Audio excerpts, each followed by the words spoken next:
এই তো শোনা একটু পরেই বাড়ি চলে যাবো। আরে লালটুর বাইকে বসে আছি। আরে শোনা কিভাবে যেন গাড়িটা থেমে গেল বুঝলে। এই তো গাড়ি থেকে নামলাম, লালটু গাড়ি থেকে নামলো, লালটু দাঁড়িয়ে আছে। এখন সামনের ব্রেকটা চেক করছে গাড়ি, এখন আমার গাড়ি কিকটাও চেক করছে, এখন আবার আমার দিকে তাকাচ্ছেও, এখন আবার গাড়িটা ঝাঁকাচ্ছে, এখন মাথা চুলকাচ্ছে, টুপিটাও খুলে ফেললো, মনে হয় কিছু বুঝতে পারছে না। ও এখন আর পড়তেও চুলকাচ্ছে। আরে তেমন কিছু না তো, লালটুর মাথাটা একটু গরম তাই রেগে গেছিল। এখন তাই তো গাড়িটা ঠেলতে ঠেলতে নিয়ে যাচ্ছি। এই তাহলে গ্যারেজ দেখতে পেলাম, এই যে দাঁড়ালাম, লালটু গাড়িটা স্ট্যান্ড করলো। লালটু এখন গ্যারেজের লোকটাকে ডাকছে, বলছে গাড়িটা ঠিক করার জন্য। কি করে খারাপ হয়ে গেছে, কি করে বন্ধ হয়ে গেছে বলছিল।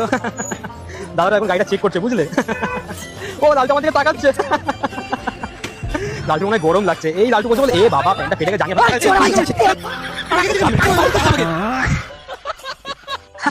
আরে বাবা তেমন কিছু হয়নি তো, লালটু তো মাথাটা একটু গরম তাই অল্পতেই খেপে যায়। এই তো লালটু আমাকে আগে যেতে বললো। এখন এই তো গ্যারেজের দিকে ঢুকছি গো। এই তো গ্যারেজের দাদাটা গাড়িটা ঠিক করছে মনে হচ্ছে, আমাকে বসিয়ে দিল লালটু। এখন লালটু দাঁড়িয়ে আছে, হ্যান্ডেলটা ঘোরাচ্ছে, গাড়ি এখন আবার ক্লাসটা চিপছে এইভাবে। এখন আবার বসে আছে, গাড়ি গিয়ারটা চেক করছে। এখন আবার স্ট্যান্ডটা নামালো, স্ট্যান্ডটা ওঠালো। এখন নাট বল্টুটা মনে হচ্ছে খুলছে বুঝলে, এই নাট বল্টুটা খুললো। ও এখন আবার নিজের নাট বল্টুটা চুলকাচ্ছে। লালটু আমাকে উঠতে বললো, এই কেস করেছে, লালটু আমাকে কপালে চুলকাচ্ছে। আরে ওরা কেমন কিছু আওয়াজ ছিল না গো, আমার গাড়িতে একটা মশা বলেছিল তাই লালটু চড় মেরে হাঁটিয়ে দিল। এই তো শোনা একটু পরেই বাড়ি চলে যাবো।